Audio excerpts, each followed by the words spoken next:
வழிகாட்டி இருக்கிறீங்க. உமக்கு நன்றி சுவாமி. எல்லா ஜனத்திற்கும் மிகுந்த சந்தோஷத்தை உண்டாக்கும் நற்செய்தியை இந்த வேளையில நாங்கள் அறிவிக்கிறோம்.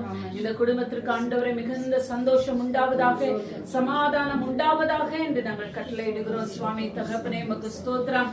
ஆண்டவரே அப்பா, நீர் மாம்சமாகி ஆண்டவரே இந்த உலகத்தில் எங்களுக்காக தாழ்மை கோலம் எடுத்து ஆண்டவரை பிறந்தீர். ஆண்டவரே அப்பா உமக்கு ஸ்தோத்திரம். எங்களை வழிகாட்டி ஆண்டவரே வழி நடத்தி வருகிறீர் சுவாமி. உமக்கு நன்றி ஆண்டவரே.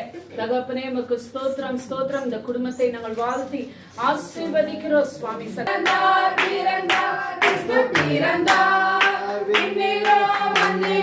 வெற்றி மூலங்கள்